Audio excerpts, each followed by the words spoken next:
Cyanide മോഹനന്റെ കഥ ആണ് എന്ന് പറയുന്നുണ്ട്. അപ്പൊ എന്താ അതിൽ പറയാനുള്ളത്? അല്ല, ഇതിപ്പം നമ്മൾ ഇങ്ങനെ ഒരുപാട് ഇപ്പം പിന്നെ പ്രോജക്റ്റ് എനിക്ക് തോന്നുന്നു അനൗൺസ്മെൻറ്റിൻ്റെ സമയം തൊട്ട് തന്നെ ഒരുപാട് സ്പെക്കുലേഷൻസ് ഇങ്ങനെ വരുന്നുണ്ട്. ഇതാണ് മറ്റാണ് മറിച്ചാണ് പറഞ്ഞിട്ട് നമ്മൾ ഒഫീഷ്യലി ഇതൊന്നും ഇതുവരെ അഡ്മിറ്റ് ചെയ്തിട്ടില്ല. കാരണം പലതും പിന്നെ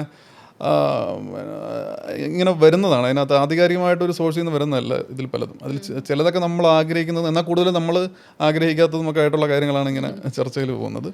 ഇത് ഈ പടത്തെപ്പറ്റി പറയുവാണെങ്കിൽ പിന്നെ ശരിക്കും നടന്നിട്ടുള്ള ഒന്നിൽ കൂടുതൽ റിയൽ ഇൻസിഡൻസ് നമുക്ക് ഇതിൻ്റെ സ്ക്രീൻ പ്ലേ ഇടുന്ന സമയത്ത് പ്രചോദനമായിട്ടുണ്ട്.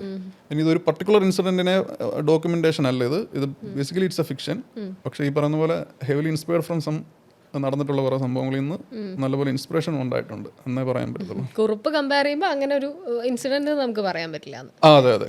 കുറിപ്പിലും ഇതുപോലെ തന്നെ അത്യാവശ്യം ഫിക്ഷൻ ഉണ്ട്. പക്ഷെ അത് പിന്നെ കുറെ കൂടെ അത് നമുക്കറിയാം അതെന്താണ് അതിന്റെ സംഗതി എന്നുള്ളത്. ഇത് പക്ഷെ അങ്ങനെ പടം കാണുമ്പോൾ കൃത്യമായിട്ട് മനസ്സിലാവും അങ്ങനെ ഒരു